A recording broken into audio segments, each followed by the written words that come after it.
नमस्कार दोस्तों, मैं मिस्टर टी आर नायक आप सभी का नायक IAS एकेडमी पर तहे दिल से हार्दिक स्वागत करता हूं, हार्दिक अभिनंदन करता हूं। तो प्यारे साथियों, जो हमारा टॉपिक चल रहा था भारतीय संविधान का निर्माण, जिसमें आज की हमारी क्लास 5 नंबर क्लास रहेगी। इससे पहले 4 क्लास हम लोग हैं जो कि कर चुके हैं और हम पढ़ रहे थे संविधान सभा का जो अधिवेशन, कुल 12 अधिवेशन हुए थे, जिसमें से 11वां अधिवेशन तक हम लोगों ने कल के क्लास में है जो कि कंप्लीट कर लिया था और उसके बाद में आज 12वां अधिवेशन पढ़ते हैं।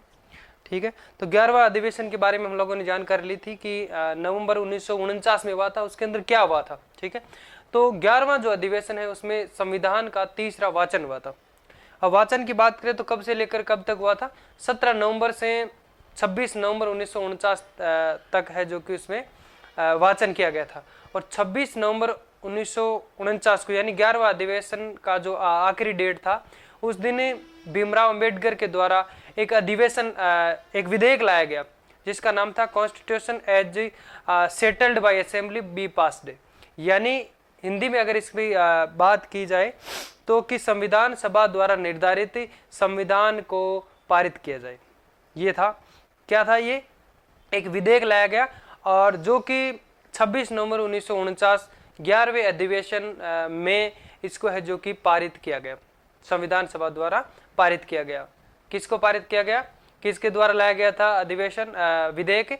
26 नवंबर 1949 को बाबा साहेब डॉक्टर भीमराव अंबेडकर द्वारा लाया गया था, जिसका नाम था, यानी अंग्रेजी में भी नाम देखने को मिलेगा आपको, constitution as settled by assembly be passed. और उसके बाद में बात कर सकते हैं, इस दिन इसको, इस विधेयक को पास कर दिया यानी पारित कर दिया संविधान सभा में, और इस प्रकार से भारतीय संविधान को अंगीकृत कर लिया गया था। ठीक है, और संविधान के कुछ भाग जो थे और 16 अनुच्छेद थे उनको उसी टाइम लागू कर दिया गया था और कहा गया कि बाकी जो पूरा संविधान है, संपूर्ण संविधान, वह 26 जनवरी 1950 को लागू होगा। और उसी के अनुसार है जो कि 26 जनवरी 1950 को भारत का संपूर्ण संविधान लागू हुआ था। ठीक है, तो चलिए स्टार्ट करते हैं आज के सेशन को। 12वां अधिवेशन हम पढ़ते हैं।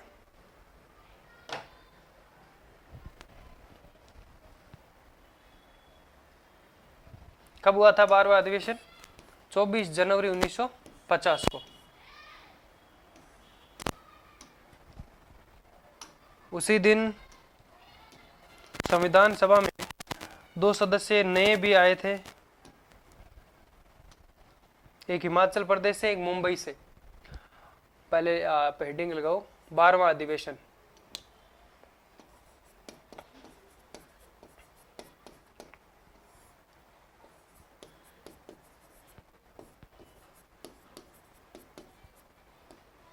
फिर इसके बारे में समझते हैं। डेट लिखो 24 जनवरी। इसी दिन भारत का राष्ट्रगान और राष्ट्रगीत, इन दोनों को अपनाया गया, 26 जनवरी 1950 को।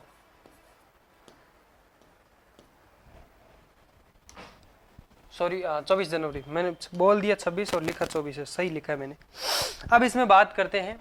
इस दिन संविधान सभा में 2 व्यक्ति जो आते हैं, एक का नाम था YS परमार और दूसरा था जिसका नाम था रतन भा कुमार। क्या नाम था? YS परमार। एक बार समझने की कोशिश करें, लिखना नहीं है। और दूसरा था रतन भा कुमार।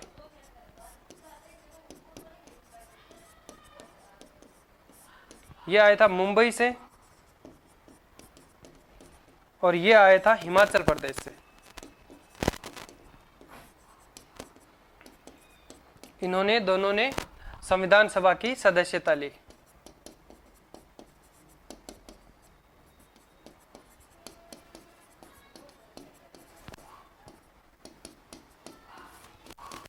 ठीक है, अभी लिखना नहीं है, मैं बता दूंगा आपको।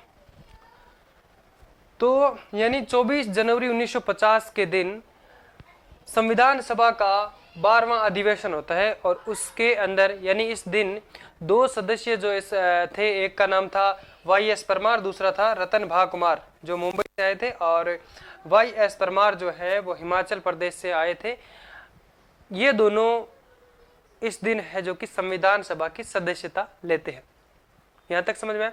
फिर बात आती है, इस दिन संविधान सभा के समक्ष से संविधान की 3 प्रतियां, 3 कॉपियां हम कह सकते हैं, वो संविधान सभा के समक्ष रखी गई। जिसमें कौन कौन सी थी? देखो, एक थी हस्तलिखित 3 प्रतियां, किसकी थी? संविधान की। एक थी हस्तलिखित अंग्रेजी, एक थी, दूसरी थी हस्तलिखित हिंदी, और तीसरी थी प्रिंट अंग्रेजी। प्रिंट अंग्रेजी।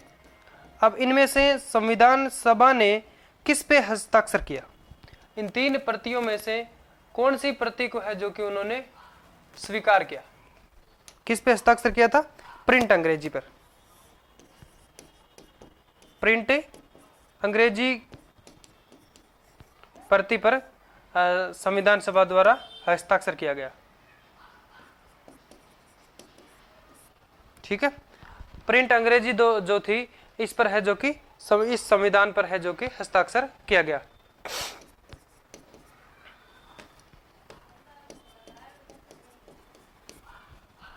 ठीक है, प्रिंट अंग्रेजी पर।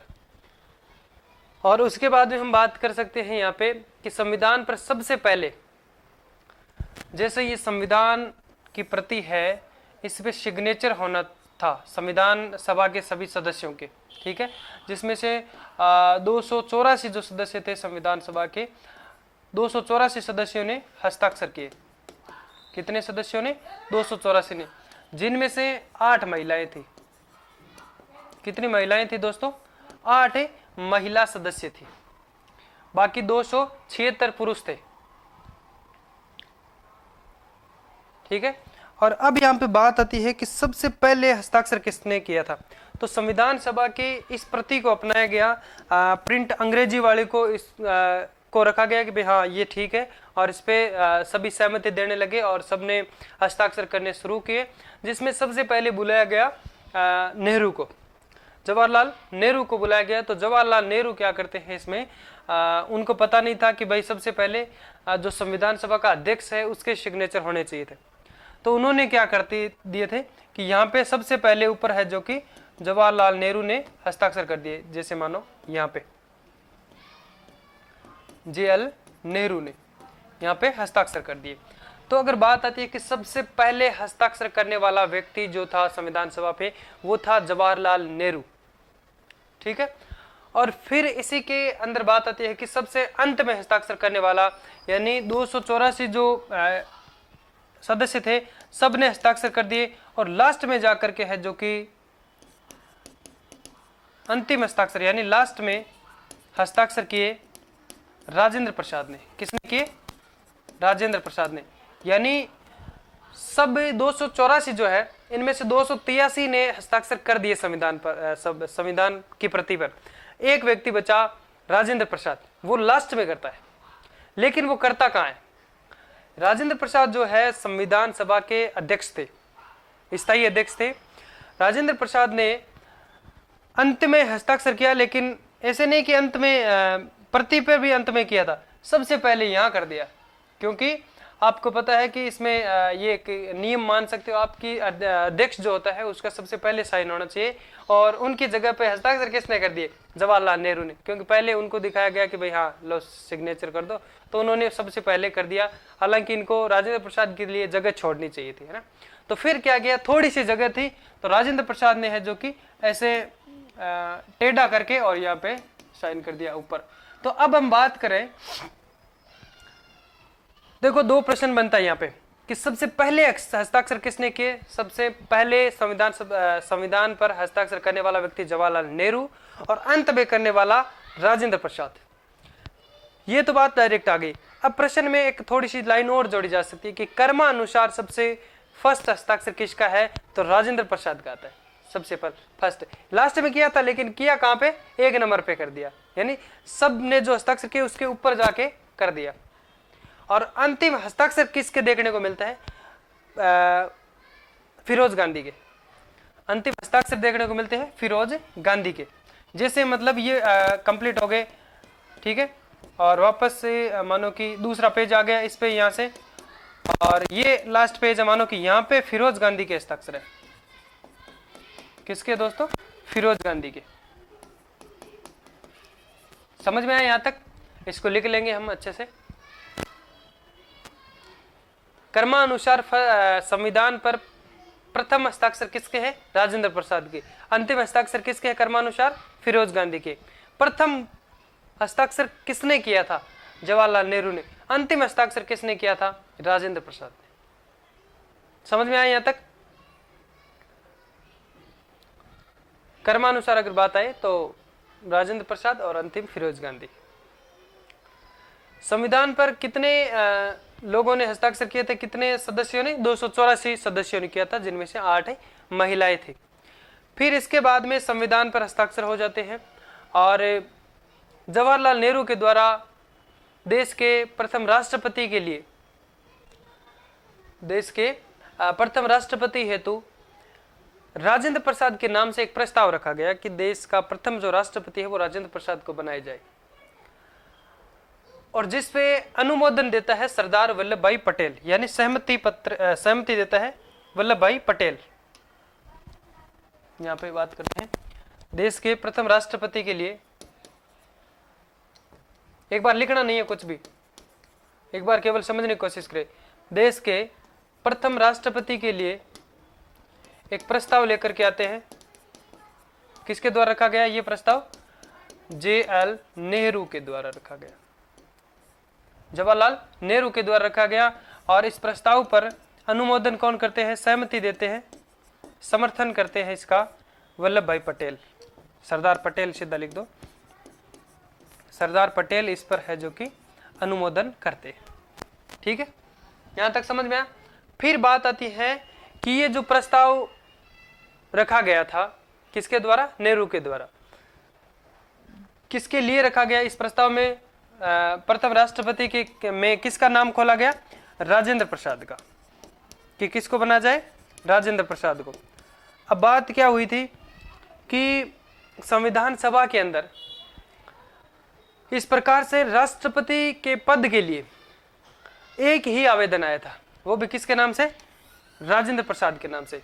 यानी पहला एक जो प्रस्ताव रखा गया था किसके द्वारा, जवाहरलाल नेहरू के द्वारा संविधान सभा में एक प्रस्ताव रखा गया कि भारत का प्रथम राष्ट्रपति यानी देश का प्रथम राष्ट्रपति जो है राजेंद्र प्रसाद को बनाया जाए, और इसका समर्थन कर देता है सरदार वल्लभ भाई पटेल। इस प्रकार से अगर हम बात करें तो संविधान सभा के अंदर सिर्फ और सिर्फ केवल एक प्रस्ताव आया था, केवल एक मानो कि फॉर्म आया था।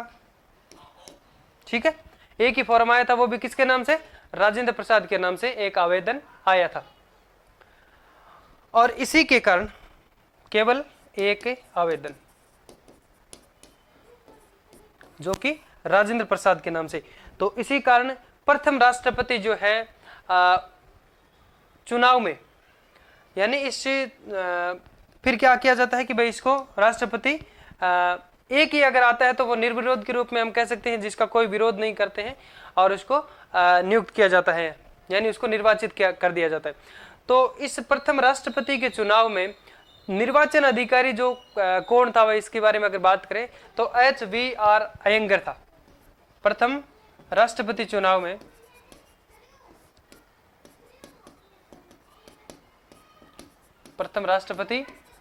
में निर्वाचन अधिकारी कौन था, HVR अयंगर। कौन था निर्वाचन अधिकारी की अगर बात करें प्रथम राष्ट्रपति चुनाव में तो HVR अयंगर था। और इनके द्वारा यह घोषणा की गई कि देश के पहले राष्ट्रपति जो है राजेंद्र प्रसाद को विधिवत रूप से निर्वाचित किया जाता है, क्योंकि जो निर्वाचन अधिकारी है वही तो इसका हम कह सकते हैं इसकी घोषणा करेगा। या फिर और कोई कर सकता है? ठीक है, तो हम कह सकते हैं निर्वाचन अधिकारी यानी जो क्या बोलते हैं उसको, पोलिंग पार्टी के अंदर जो होते हैं ना, ठीक है। जैसे सरपंच का चुनाव होता है तो हम लोगों ने पंचायती राज में पढ़ा था ना कि भाई इनमें से कौन, जैसे सरपंच का चुनाव होता है तो हम कह सकते हैं पूरे दिन में चुनाव होता है, वोट चलते हैं, शाम को उसका रिजल्ट आ जाता है ना। तो वो जो अब तो उसमें क्या है कि जो पीआरओ होता है ना, पीआरओ फर्स्ट, तो वो उसमें घोषणा कर देता है कि भाई इनकी जीत हुई है या फिर इनका, हम कह सकते हैं फिर क्या करते हैं वो शपथ भी वहीं पे दिला देते हैं। इसलिए इसकी घोषणा है जो कि किसने की थी, प्रथम राष्ट्रपति चुनाव में निर्वाचन अधिकारी कौन था, HVR अयंगर जो है।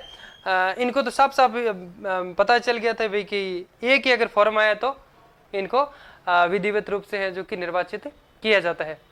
चुनाव तो हुआ ही नहीं फिर। और इस दिन संविधान सभा के द्वारा जनगण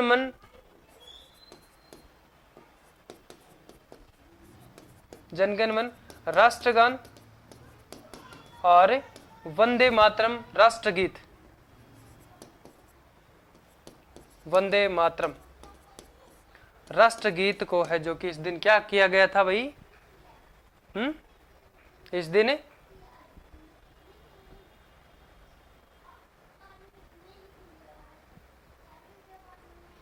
यानी किस दिन की बात कर रहे हैं हम, 24 जनवरी की, 24 जनवरी 1950 को जनगण मन को राष्ट्रगान का दर्जा दिया गया और वंदे मातरम को राष्ट्रगीत का दर्जा दिया गया, राष्ट्रगीत का दर्जा दिया गया। ठीक है, किस दिन की बात है ये, 24 जनवरी 1950 की। ठीक है, यहां तक समझ में आया? पहले इसको लिख लेते हैं, क्योंकि जो चीज जिस टाइम पढ़ी है उसके बाद में एक तरह से तुरंत अगर उसका रिवीजन होगा, जैसे मैं बोल के दोबारा आपको लिखवाने की कोशिश करूंगा, उस टाइम आपको ये अच्छे से कंटेंट जो है आपके माइंड में सेट हो जाएगा। इसके बाद में संविधान का क्रियान्वयन जो पढ़ते हैं, 26 नवंबर 1949 को है जो कि इस दिन संविधान की जो प्रति है उसको अंगीकृत संविधान सभा द्वारा कर दिया गया था। और उस टाइम तत्काल के रूप में कितने अनुच्छेद को जोड़ा गया, सॉरी हम कह सकते हैं कितने अनुच्छेद को है जो कि लागू कर दिया गया था, कौन से भाग उसमें लागू कर दिए गए और कौन से भाग बाद में लागू होने थे, उसके बारे में है जो कि चर्चा हम करेंगे। और पहले यहाँ तक लिख लेते हैं। ठीक है, तो अब आप अपना नोटबुक संभाल लीजिए। लिखते हैं, पहले हेडिंग लगाओ आप, 12वां अधिवेशन 24 जनवरी 1950 कब हुआ था, 12वां अधिवेशन कब हुआ था, डेट आपको ध्यान में रखनी है, 24 जनवरी 1950 को।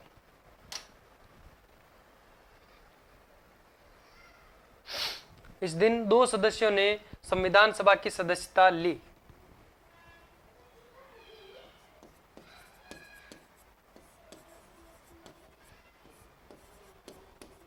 इस दिन 2 सदस्यों ने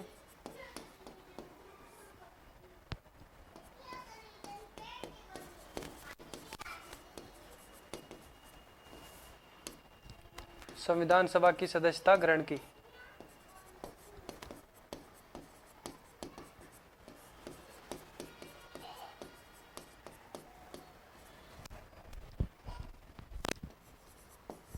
क्या नाम था, एक का नाम था YS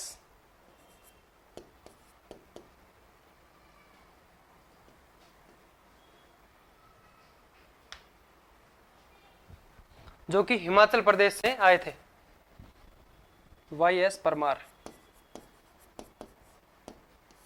कहां से आए थे, हिमाचल प्रदेश से।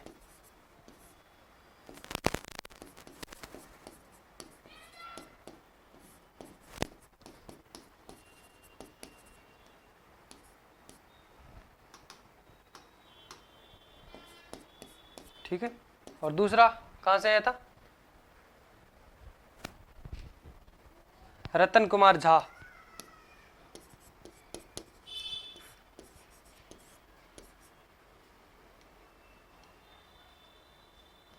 रतन भा कुमार ऐसे था, रतन भा कुमार। ये कहाँ से आया था भाई? मुंबई से। कहाँ से आया था? मुंबई से आए थे।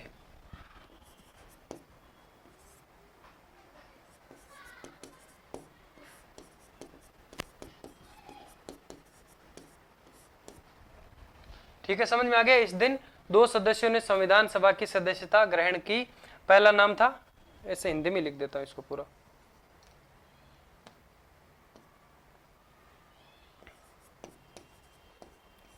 YS परमार। ठीक है, YS परमार। और दूसरा था रतन भा कुमार, मुंबई से आया था।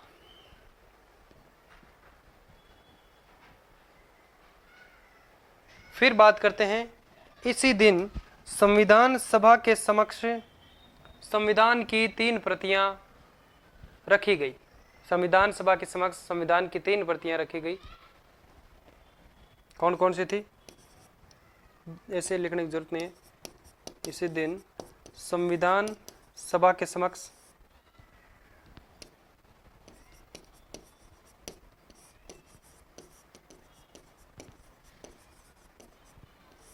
संविधान की 3 प्रतियां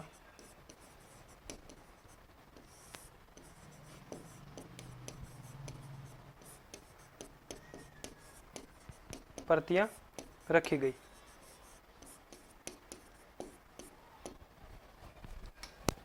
कौन कौन सी थी 3 प्रतियां? पहली थी हस्तलिखित अंग्रेजी,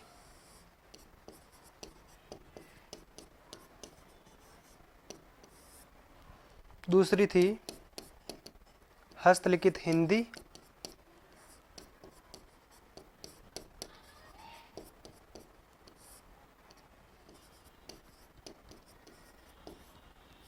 हस्तलिखित हिंदी, और तीसरी थी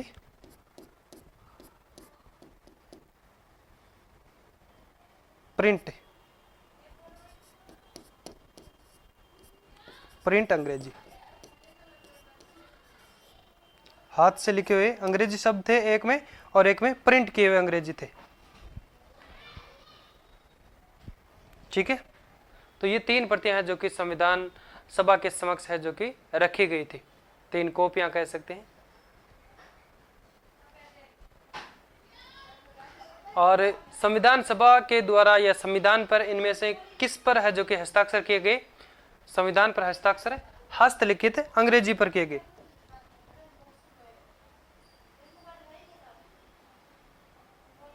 हस्तलिखित अंग्रेजी पर।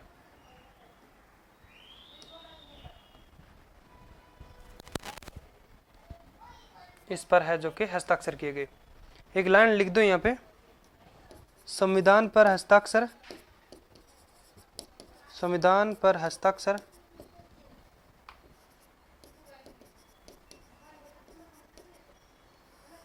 हस्तलिखित अंग्रेजी पर किए गए।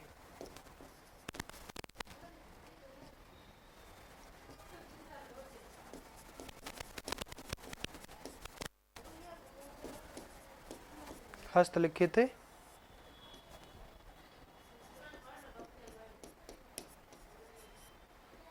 अंग्रेजी पर किए गए।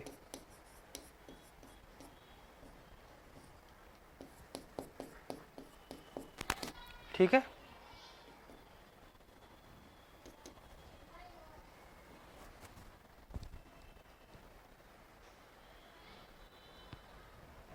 लिखो इसको।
लिख लिया?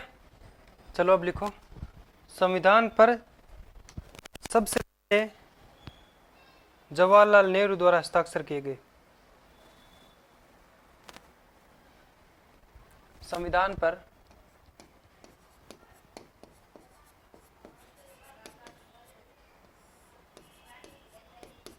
सबसे पहले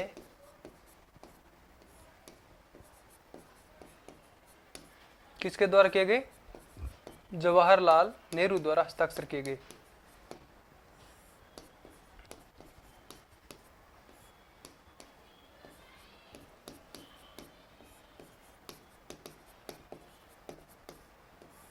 हस्ताक्षर किए गए।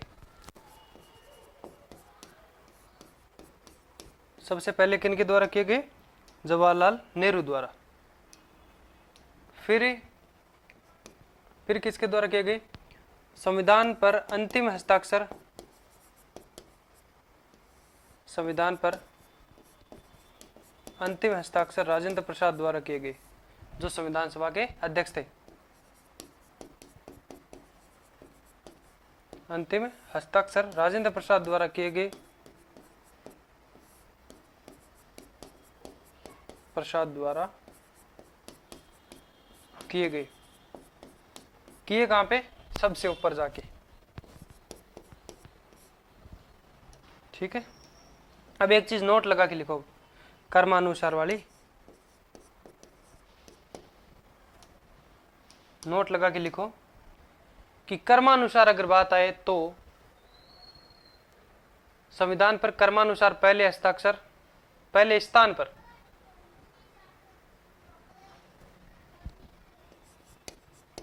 संविधान पर कर्मानुसार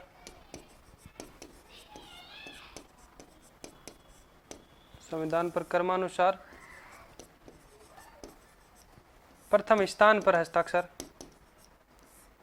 प्रथम स्थान पर राजेंद्र प्रसाद के हस्ताक्षर,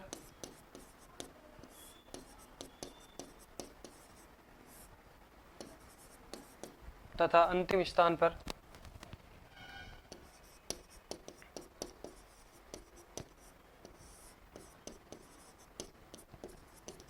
तथा अंतिम क्रम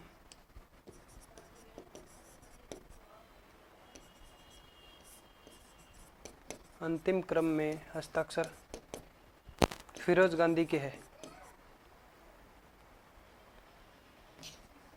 अंतिम क्रम में फिरोज गांधी के हस्ताक्षर है।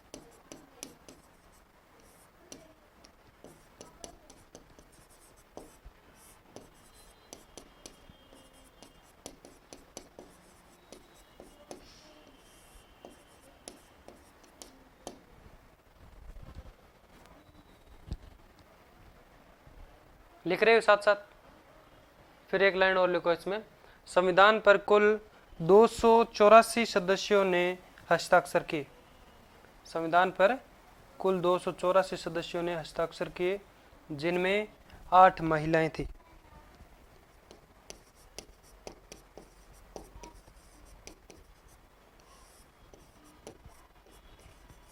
संविधान पर कुल 284 सदस्यों ने हस्ताक्षर किए।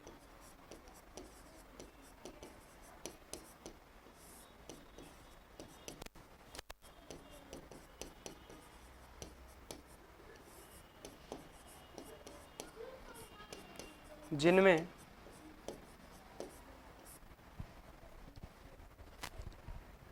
8 महिलाओं जिनमें महिलाओं की संख्या 8 थी।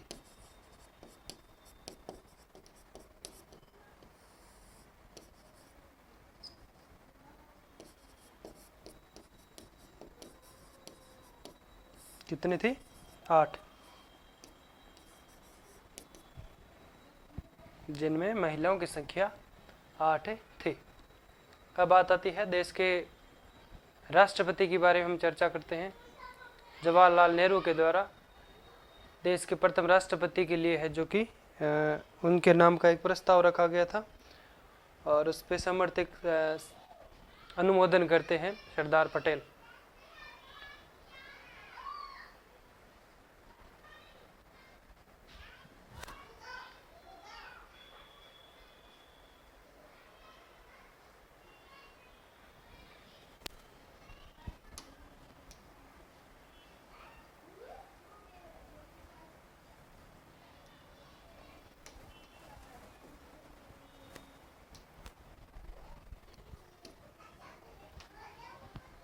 अब लिखो इसमें जवाहरलाल नेहरू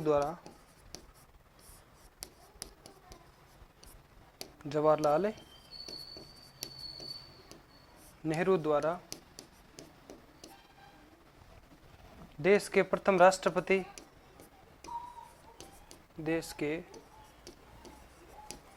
राष्ट्रपति हेतु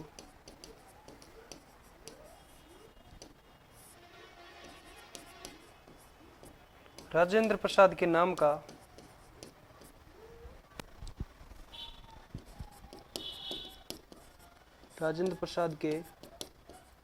का प्रस्ताव रखा।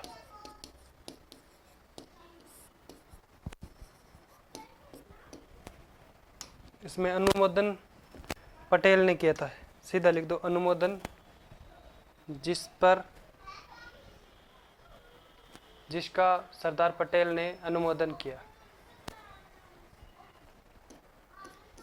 जिसका पटेल ने अनुमोदन किया, ऐसे सीधा लिख दो का पटेल ने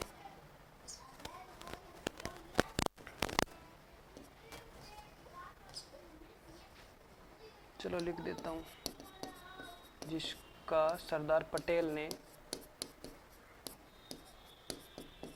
अनुमोदन किया।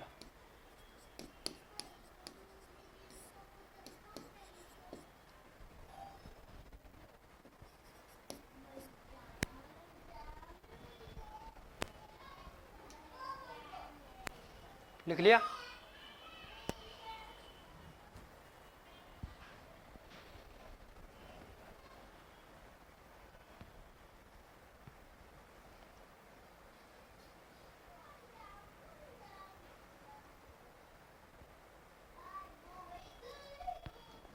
ये नाम यहाँ लिख दूं मैं, ताकि जब पीडीएफ दूंगा ना आपको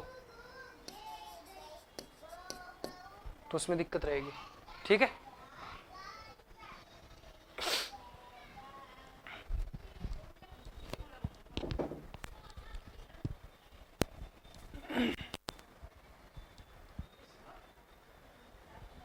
लिख लिया यहाँ तक?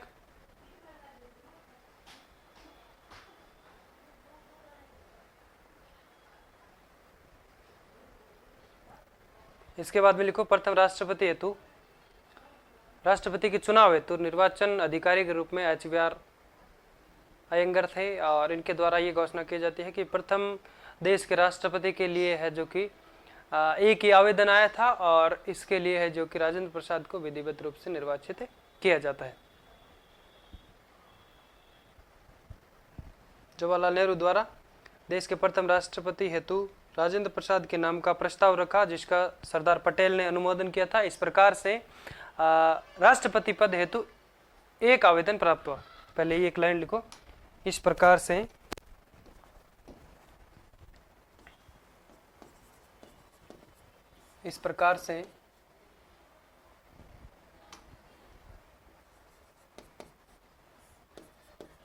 राष्ट्रपति की पद हेतु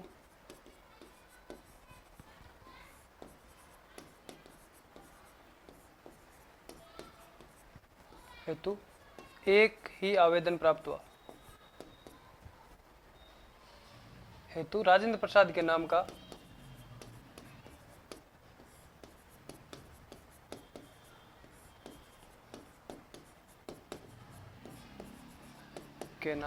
एक आवेदन प्राप्त हुआ।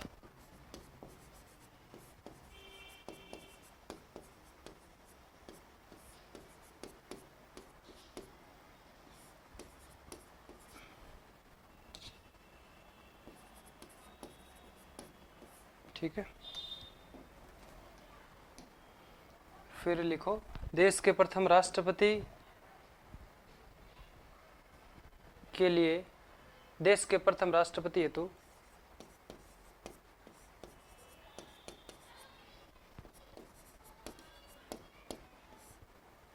देश के प्रथम राष्ट्रपति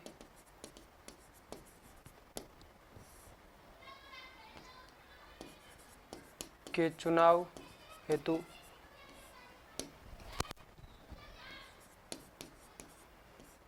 निर्वाचन अधिकारी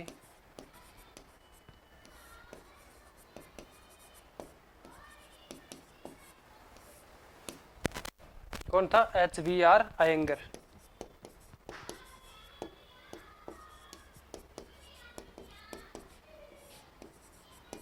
जिसके द्वारा या जिनके द्वारा, इस यहाँ पे लिखो,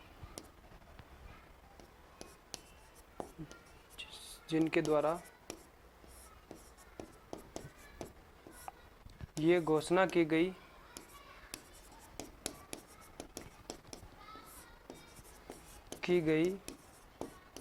कि देश के राष्ट्रपति के लिए देश के राष्ट्रपति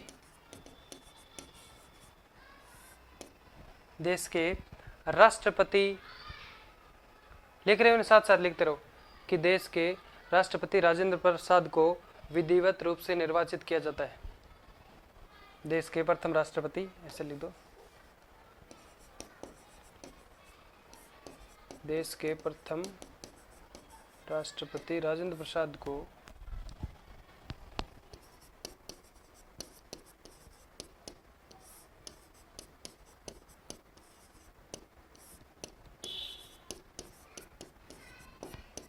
विधिवत रूप से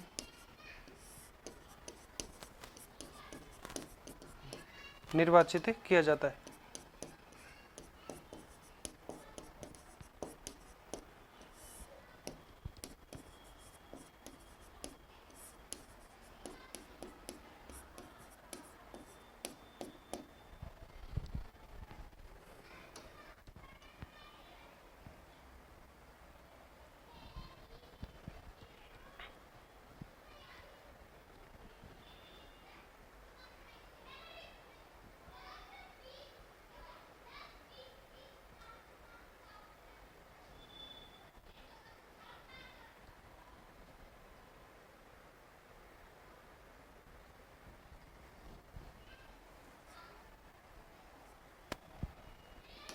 अब लिखो, इस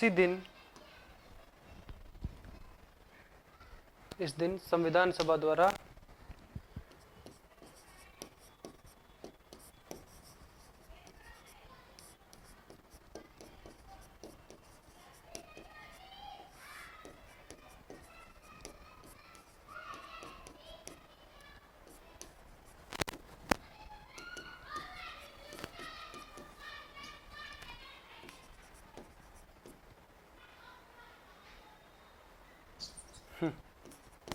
जन गण मन को राष्ट्रगान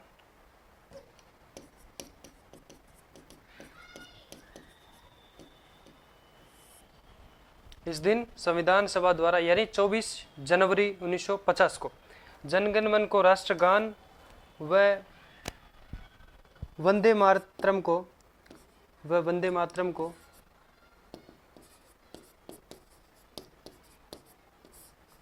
मातरम को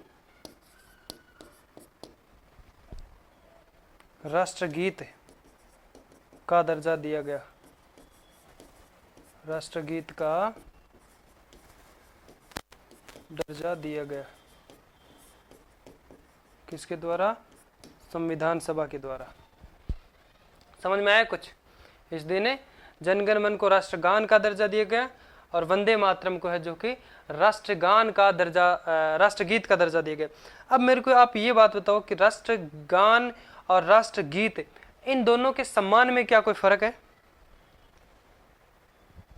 बताओ कि दोनों का जो स्तर है क्या बराबर है या फिर अलग है?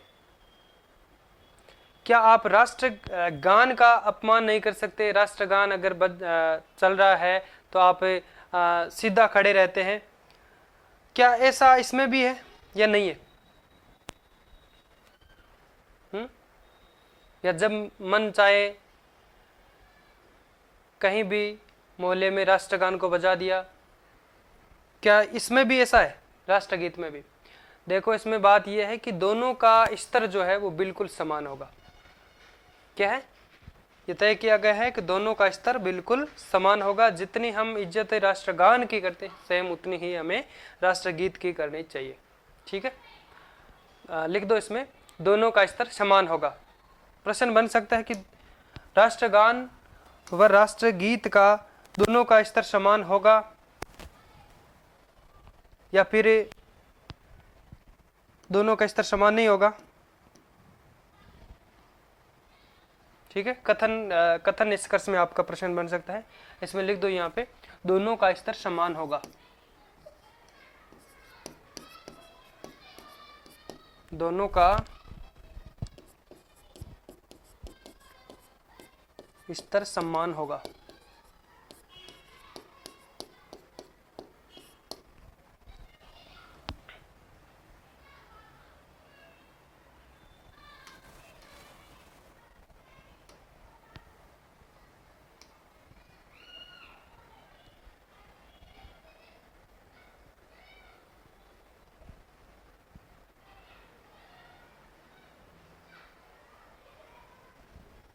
लिख लिया?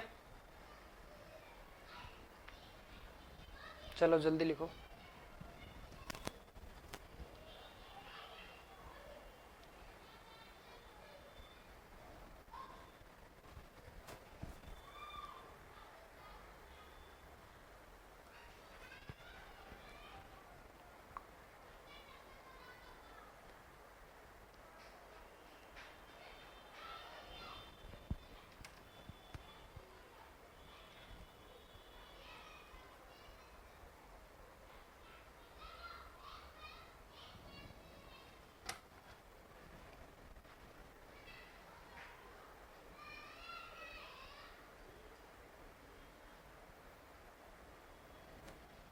चले, अब एक हेडिंग लगाओ, संविधान का क्रियान्वयन।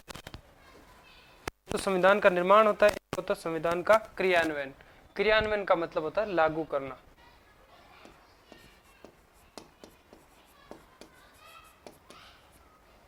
संविधान का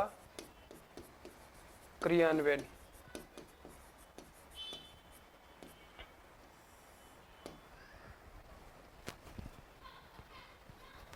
कब हुआ था? 26 नवंबर 1949।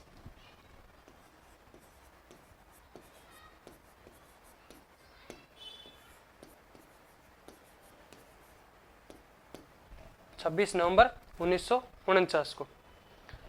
इस दिन क्या हुआ था भाई? संविधान सभा के द्वारा संविधान को अंगीकृत किया गया। इस दिन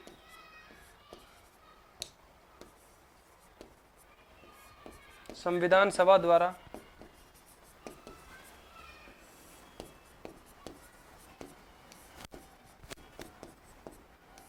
भारतीय संविधान को अंगीकृत का मतलब स्वीकार लिया गया। संविधान को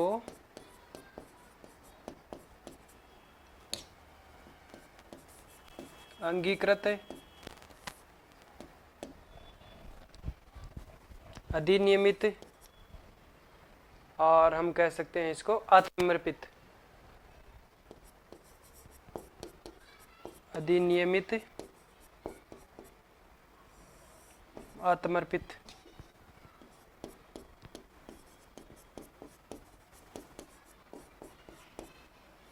किया गया।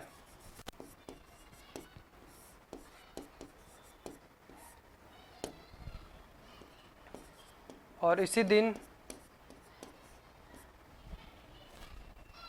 आंशिक रूप से संविधान को लागू भी किया गया था। और आंशिक रूप से संविधान को लागू किया गया, जिसमें कुछ भाग 16 अनुच्छेद लागू किए गए। और आंशिक रूप से, आंशिक का मतलब कुछ भाग, आंशिक रूप से संविधान लागू किया गया। संविधान लागू किया गया।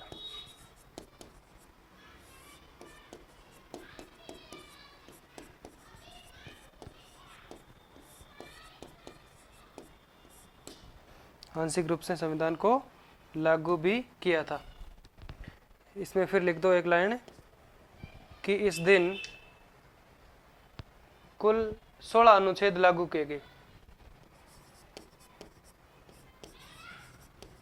इस दिन कुल 16 अनुच्छेद लागू किए गए।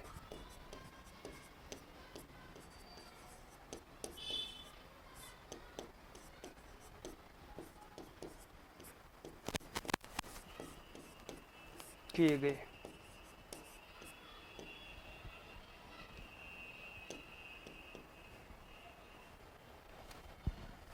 इस दिन कुल 16 अनुच्छेद लागू किए गए थे। कौन कौन से अनुच्छेद थे भाई? 5, 6, 7, 8, 9, 60, 324, 366, 367, 379, 380, 388, 391, 392, 393, 394। ठीक है, ये 16 आर्टिकल लागू किए गए थे। चलो मैं लिखवा देता हूं, इसमें लिख दिया। जिनमें नागरिकता, राष्ट्रपति शपथ, कुछ ये भाग, कुछ ये प्रावधान उसमें लागू कर दिए गए थे। इसी में लिखो, जिनमें नागरिकता, राष्ट्रपति शपथ, तदर्थ संसद, अस्थायी संसद जिसको कहते हैं, जिनमें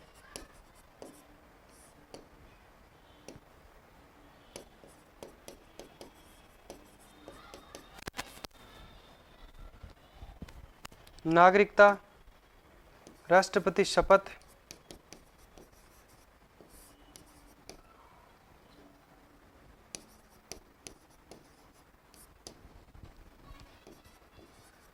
तदर्थ संसद,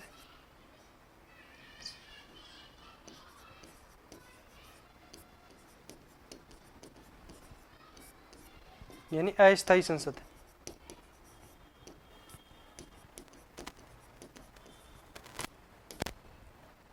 लिखा, नागरिकता, राष्ट्रपति शपथ, तदर्थ संसद, अस्थायी संसद जिसको कहते हैं, निर्वाचन आयोग और अस्थायी एकल संक्रमणीय प्रावधान, अस्थायी संक्रमणकालीन प्रावधान।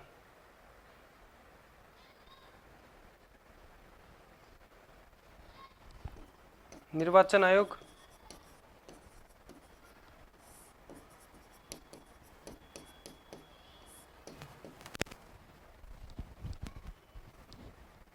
तथा अस्थायी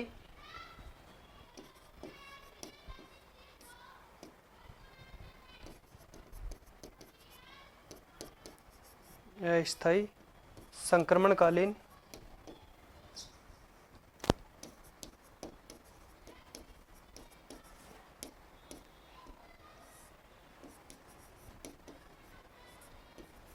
प्रावधान लागू किए गए।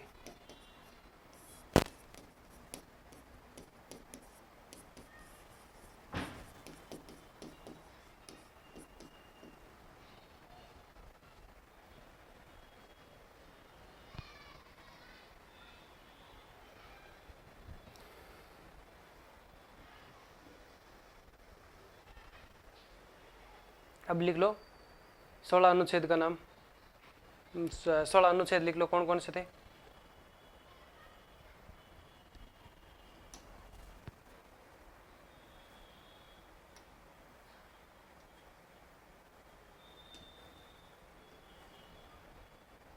चलो लिखो, इसको वहां पे लिखेंगे आगे।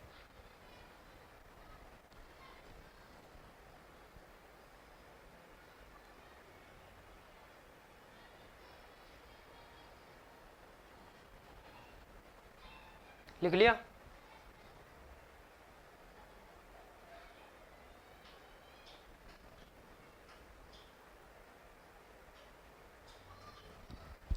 चलो लिखो, 16 अनुच्छेद जो लागू किए गए थे।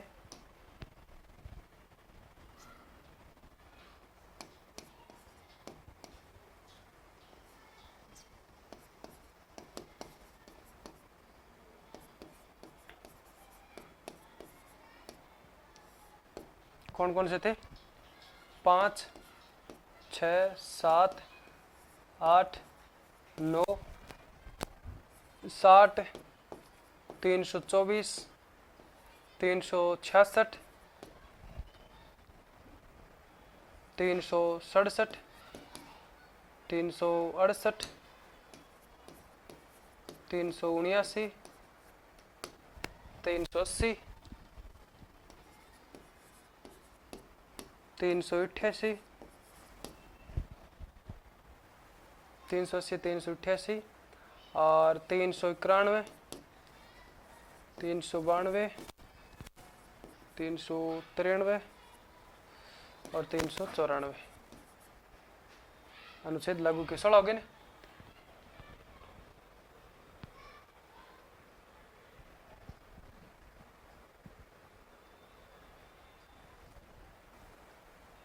ठीक है।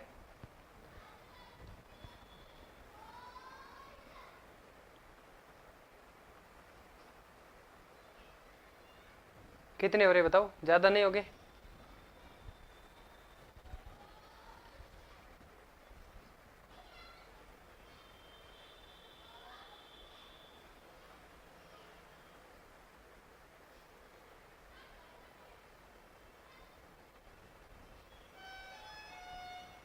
ज्यादा हो गया ना एक, ये नहीं है।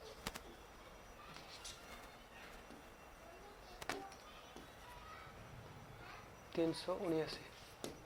ठीक है, एक बार फिर से मैं बोलता हूं, मिलान कर लेना। 5 6 7 8 9 60 324 366 367 379 380 388 391 92 93 94 हो गया। अब देखो 3 3 6 3 9, अब हो गए।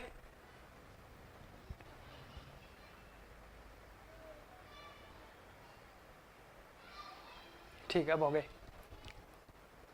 अब लिखो आप अनुच्छेद 393 को। 393 में क्या बात की गई थी भाई? अनुच्छेद 393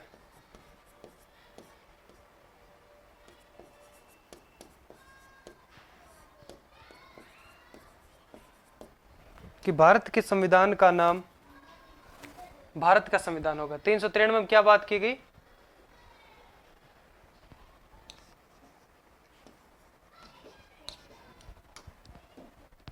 तीन सौ 93 के तहत, इनके तहत क्या कहा गया कि भारत के संविधान का नाम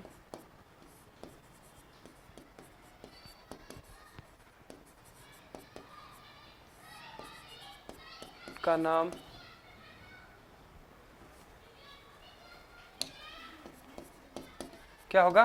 भारत का संविधान।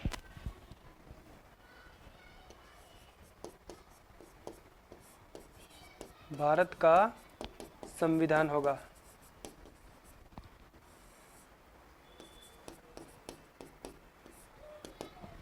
इन्वर्टेड कॉमा में पैक कर दो, इसको बंद कर दो। फिर 394 अनुच्छेद 394, इसमें क्या बात की गई के तहत कि उक्त 15 अनुच्छेद, उक्त 15 अनुच्छेद कौन सा? 394 को छोड़ करके, कि बाकी जो 15 अनुच्छेद है, जैसे इसको छोड़ करके, इसमें तो ये बात कह रहा है खुद, ये तो खुद बोल रहा है, इसलिए बाकी की बात करेगा, खुद की साथ में थोड़ी करेगा, खुद की तो कर ही रहा है। तो बोले उक्त 15 अनुच्छेद अतिशीघ्र लागू होंगे तथा शेष संविधान 26 जनवरी 1950 को लागू होगा। ये कौन बात करता है भाई? किसके तहत ये बात की जाती है? अनुच्छेद 394 के तहत, कि उक्त 15 अनुच्छेद, कि उक्त 15 अनुच्छेद तो अतिशीघ्र लागू होंगे, अभी लागू होंगे, मतलब अतिशीघ्र लागू होंगे, तथा शेष संविधान, जो बचा संविधान है, शेष संविधान कब लागू होगा? शेष संविधान 26 जनवरी 1950 को लागू होगा। 26 जनवरी 1950 को लागू होगा, लागू होगा। जिसमें कितने अनुच्छेद होंगे? 395 अनुच्छेद होंगे, 8 अनुसूची होगी और होंगे 22 भाग होंगे। और वर्तमान की हम बात करें तो कितनी अनुसूची है संविधान में? 12 अनुसूची है ना, लिख लिया यहाँ तक। और कांग्रेस का जो लाहौर अधिवेशन हुआ था, कब हुआ था? 1929 में। और फिर उसके एक साल बाद यानी 26 जनवरी 1930 को पूर्ण स्वराज्य दिवस मनाने का एक संकल्प लिया था। और पूरे भारत दिवस के अंदर जो कि हम कह सकते हैं पूरे भारत भर में पूर्ण स्वराज्य दिवस के रूप में इसको जो कि मनाया गया था। और इसी दिवस को एक यादगार बनाने के लिए है जो कि 26 जनवरी 1950 को है जो कि देश का संपूर्ण जो संविधान है वो लागू हुआ था। ठीक है, उसको पढ़ते हैं हम। पहले यहाँ तक लिख लिया, तो लिखो कांग्रेस अधिवेशन के बारे में।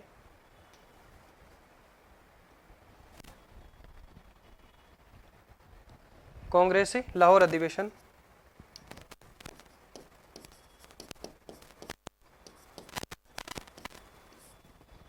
कब हुआ था?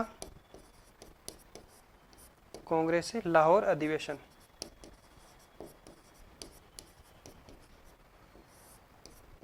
कोष्टक में लिख दो 1929 में। और फिर 26 जनवरी 1930 को क्या किया गया? 26 जनवरी 1930 को है जो कि इसकी याद के लिए है जो कि पूर्ण स्वराज्य दिवस मनाने का एक संकल्प लिया था। 26 जनवरी 1930 को पूर्ण स्वराज्य दिवस मनाने का संकल्प लिया।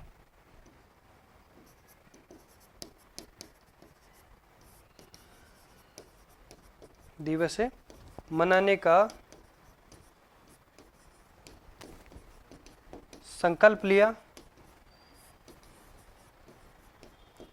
और ये संकल्प है जो कि इसका पालना की थी पूरे देश भर में। यानी हम कह सकते हैं इस दिवस को यानी 26 जनवरी को इस दिवस को भारत के पूर्ण स्वराज्य दिवस के रूप में मनाया गया लिया तथा इस दिवस को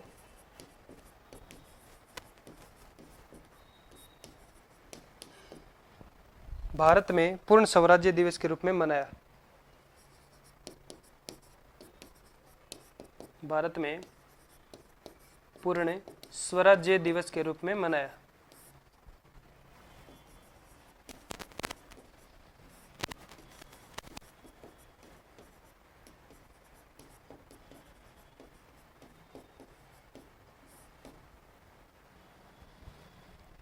ठीक है, और फिर इस डेट को यानी 26 जनवरी को एक यादगार बनाने के लिए है जो कि भारत का संविधान कब लागू होता है? 26 जनवरी को। यानी 29 में यह अधिवेशन होता है कांग्रेस लाहौर अधिवेशन, और 30 में पहला इसका जो पूर्ण स्वराज्य दिवस जो मनाया गया, एक संकल्प लिया गया। और फिर ये हर वर्ष 26 जनवरी को ये दिवस मनाया जाने लगा और इसको अच्छे से यादगार पल बनाने के लिए 26 जनवरी को यही है जो कि भारत का संपूर्ण जो संविधान है वो लागू होता है 26 जनवरी 1950 को। यहाँ तक समझ में आ गया? फिर लिखो इसमें, तथा इस दिवस को यादगार बनाने के लिए संविधान पूर्ण रूप से इस दिन लागू हुआ। इससे आगे लिख दो,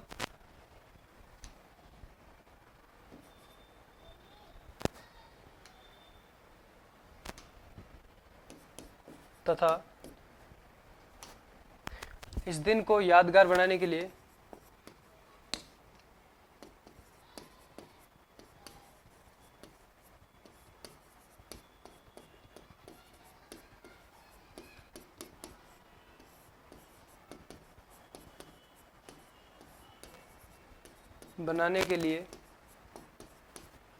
संविधान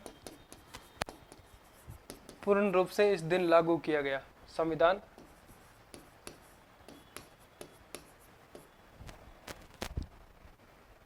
पूर्ण रूप से इस दिन लागू हुआ।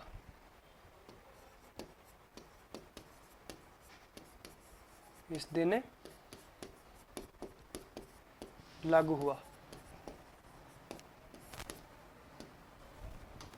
अब लिखो 26 जनवरी 1950।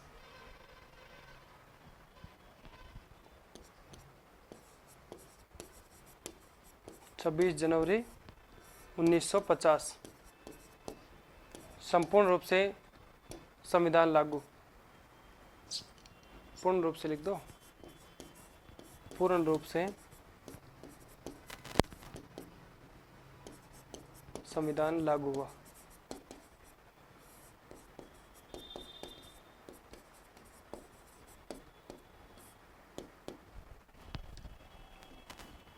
तो 26 जनवरी 1950 के दिन जो भारत का संविधान जो लागू हुआ था, इस दिन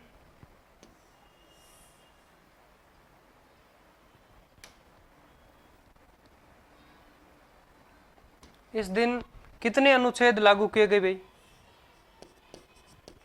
इसमें अनुच्छेद लागू क्या, इस दिन जो पूरा संविधान लागू किया गया तो कितने अनुच्छेद थे इसमें? 395। कितने अनुच्छेद थे? 395। बात आती है अनुसूची की, तो कितनी अनुसूची थी?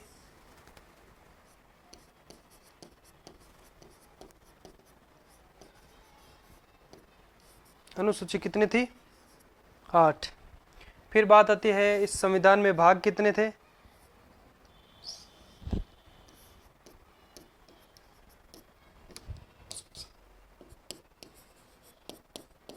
भाग कितने थे? टोटल 22 भाग थे। समझ में आया यहां तक? 395 अनुच्छेद थे इस दिन संविधान में। 395 अनुच्छेद थे, 8 अनुसूची थी और 22 भाग व प्रस्तावना को लागू किया गया। इस दिन किन किन को लागू किया गया? 395 को, 395 अनुच्छेद, 8 अनुसूची थी और 22 भाग व प्रस्तावना को लागू किया गया। व प्रस्तावना को लागू किया गया। अनुसूची कितनी है वर्तमान? 12 अनुसूची, वर्तमान 12 अनुसूची।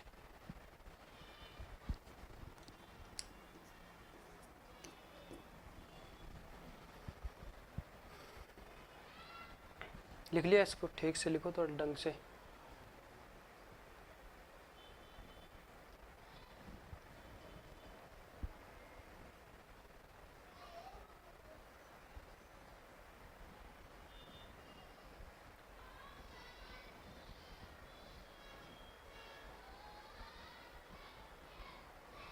एक चीज नोट करके और लिखनी थी आपको, 26 नवंबर के दिन की। 2015 में 26 नवंबर को, यानी बी आर अम्बेडकर का जन्म दिवस के रूप में है, जो कि मनाया जाता है। 26 नवंबर को बाबा साहेब का जन्म हुआ था। तो भीमराव अम्बेडकर का 125वां जन्मदिन था 2015 में। तो 26 नवंबर के दिन को अच्छे से मनाया गया संविधान दिवस के रूप में।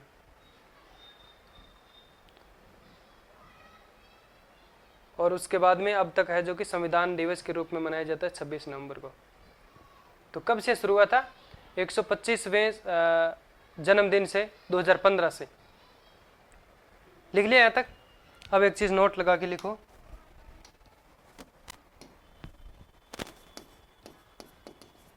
बी आर अम्बेडकर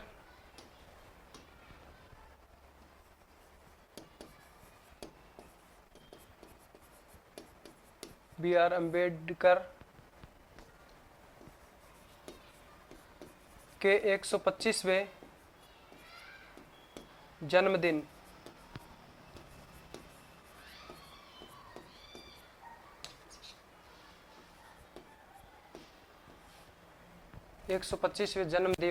जन्मदिन कौन सा था?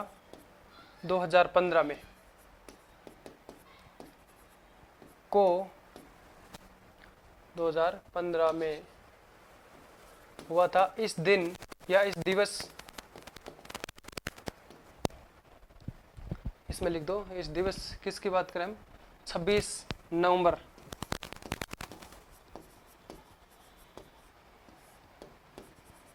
को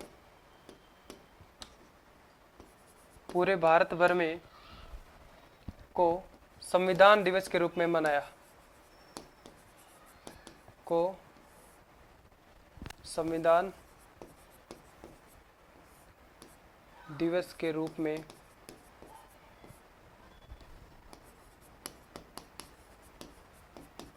मनाया गया।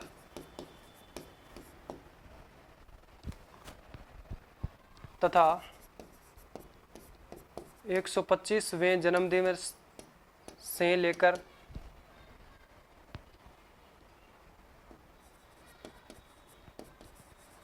दिवस से 26 नवंबर को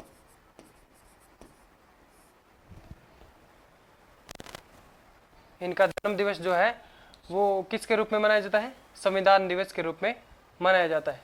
बस यहाँ तक लिख दो, बाकी जरूरी नहीं है।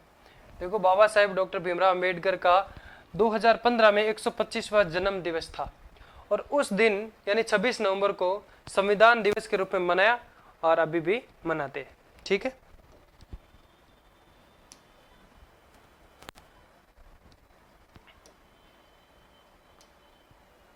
ऐसा लिख दो कि 26 नवंबर को संविधान दिवस के रूप में मनाया जाता है। इनके जन्मदिन को इनके जन्म दिवस को संविधान दिवस के रूप में मनाया जाता है। कब के बाद में? 2015 के बाद इनके जन्म दिवस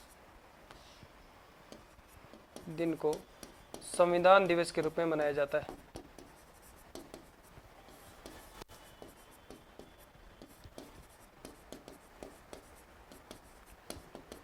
मनाया जाता है।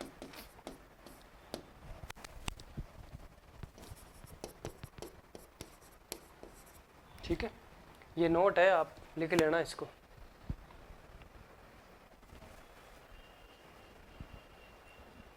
इसके बाद में बात करते हैं हम भारतीय संविधान के कुछ विशेष तथ्य जानते हैं। तो आपको पता है कि भारत का संविधान लिखने में कितना समय लगा था, कितना खर्च हुआ था, कितने लोगों का समय लगा था, कितने लोगों ने काम किया था। तो भारतीय संविधान को लिखने में आप सभी को पता है कि 2 वर्ष 11 माह और 18 दिन का समय लगा था। इसको लिखना जो प्रारंभ कब किया था और अंतिम पेज इसका कब लिखा गया, यानी इसको पूरा लिख करके कब तैयार कर दिया गया था? 9 दिसंबर 1946 से है जो कि इसको लिखना शुरू करते हैं। 9 दिसंबर 1946 से जो कि लिखना प्रारंभ किया था और 26 नवंबर 1949 तक इसको लिखा था और उसके बाद में है जो कि संविधान सभा में इसको पेश किया जाता है और इसको संविधान सभा में अंगीकृत कर दिया जाता है 26 नवंबर 1949 को। तो कहने का मतलब 2 वर्ष 11 माह और 18 दिन का समय जो कहां से लेकर के कहां तक हम मान सकते हैं, 9 दिसंबर 46 से लेकर के 26 नवंबर 1949 तक। और संविधान सभा का जो अस्तित्व की अगर बात करें, संविधान सभा जो है वो अपने अस्तित्व पर कब तक रही थी? संविधान सभा अस्तित्व की अगर बात करें तो ये जो है 9 दिसंबर 46 से लेकर के 24 जनवरी 50 तक,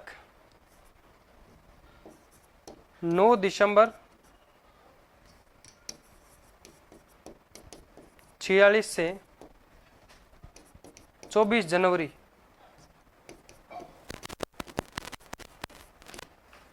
1950।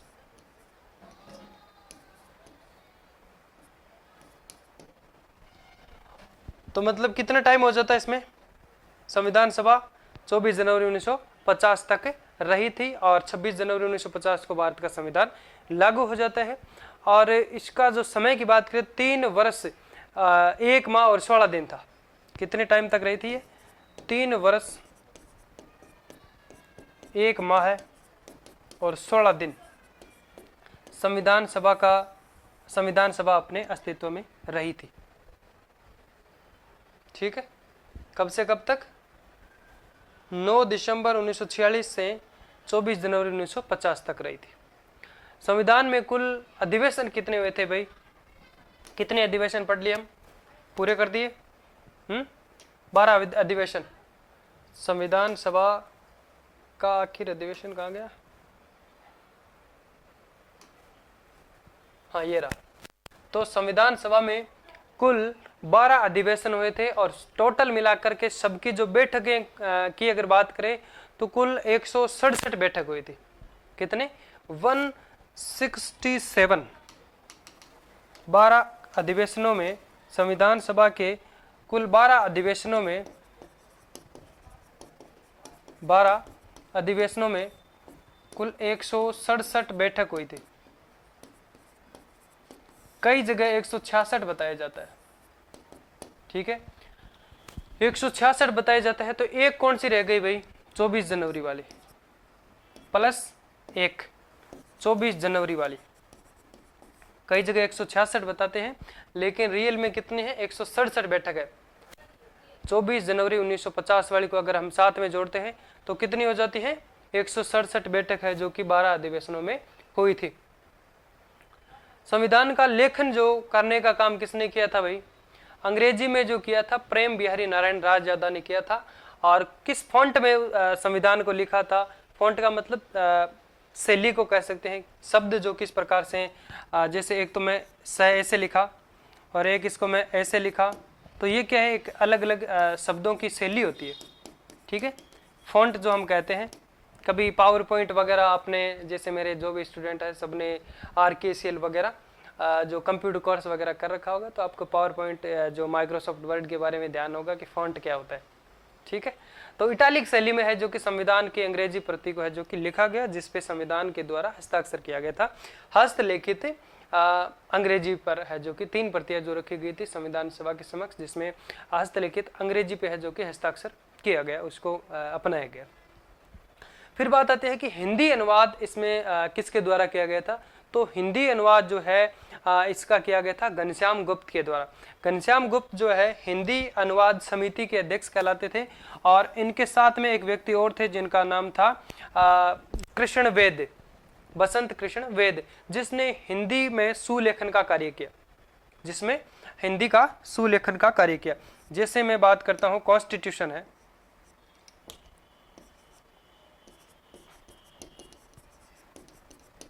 ठीक है, तो इस प्रकार से ये इटालिक शैली में है जो कि लिखने का काम तो है जो कि है राम बिहारी रायजादा ने किया था, प्रेम बिहारी नारायण रायजादा ने। ठीक है, ये तो हम कह सकते हैं प्रेम बिहारी नारायण रायजादा ने किया था। फिर बात आती है इसको, कॉन्स्टिट्यूशन को हिंदी अनुवाद किसने किया था? हिंदी अनुवाद ये तो कर दिया था घनश्याम गुप्त ने, घनश्याम सिंह गुप्त ने। ये लिखना नहीं, लिखना यहां तक है, अभी नोट जो लिखा है मैंने ये लिखना नहीं है, अभी मैं एक बार समझा रहा हूं। ठीक है, घनश्याम सिंह गुप्त ने है जो कि क्या किया था? हिंदी अनुवाद किया था। फिर इसका सुलेखन का काम, हिंदी का सुलेखन का मतलब लिखने का काम, हिंदी में सुलेखन का काम बसंत बिहारी कृष्ण ने किया था। सुलेखन का काम किसने किया था? बसंत कृष्ण वेद ने। इन्होंने केवल कॉन्स्टिट्यूशन को संविधान बता दिया कि हाँ भाई ये कॉन्स्टिट्यूशन को हिंदी में संविधान कहते हैं। फिर उसको लिखने का काम, जो हिंदी में संविधान को लिखा था, वो व्यक्ति था बसंत कृष्ण वेद, यानी लिखने का काम इसने किया था। हिंदी को राजभाषा का दर्जा कब दिया गया भाई? हिंदी को राजभाषा का जो दर्जा है वो मुंशी अयंगर फॉर्मूला के आधार पे है, जो कि 14 सितंबर 1949 को है जो कि 9वां जो अधिवेशन हुआ था उसमें है जो कि हिंदी को राजभाषा का दर्जा दिया गया था। फॉर्मूला कौन सा अपनाया गया था? मुंशी अयंगर फॉर्मूला के आधार पे है जो कि 14 सितंबर 1949 को हिंदी को राजभाषा का जो दर्जा दिया गया था। ठीक है, तो अब मैं ये चाहता हूँ दोस्तों, क्योंकि कई सारे जो मेरे स्टूडेंट हैं उनका मैसेज आ रहा था, उसका टेलीग्राम पे भी कई सारे मैसेज कमेंट आ रहे थे, और वीडियो में कमेंट कि सर आप 2 घंटे की क्लास नहीं करके कम से कम 1 घंटे या फिर 1.5 घंटे की क्लास करें, या फिर ये ज़्यादा कमेंट आ रहे थे कि सर 1 घंटे की क्लास कम से कम 1 घंटे की करिए आप, कि 2 घंटे सर ज़्यादा हो जाता है। तो मैं चाहता हूँ कि मैं कोई भी काम ऐसा है नहीं है कि जो आपकी परमिशन के बगैर करता हूँ। इसलिए मैं भी ये चाहता हूँ कि चलो आपकी जो क्लास है वो 1 घंटे की रखी जाएगी और 1 घंटे जो है वो अन्य किसी सब्जेक्ट की है जो कि रखी जाएगी। तो वैसे हमारा जो राजस्थान पॉलिटी के अंदर एक जो टॉपिक बचा हुआ है राजस्थान की विधानसभा, तो उसको भी मैं साथ में स्टार्ट करता हूँ और 1 घंटा उसके लिए लेता हूँ, 1 घंटा है जो कि इंडियन पॉलिटी में इसके लिए लेता हूँ। ठीक है, तो आज के लिए बस इतना ही। और अगर आपको सेशन अच्छा लगता है तो आप इसको शेयर, लाइक, सब्सक्राइब आप चैनल को कर सकते हैं और अपने अन्य भाई बंधुओं तक जो अपने साथ में सेम वैकेंसी की तैयारी कर रहे हैं तो उनको शेयर जरूर करें एक बार। अगर उनको अच्छा लगेगा तो वो देखेंगे, अन्यथा कोई ज़रूरी नहीं है। इसी के साथ में आज के सेशन को यहीं पे पूर्ण करते हैं, फिर मिलते हैं, तब तक राम राम।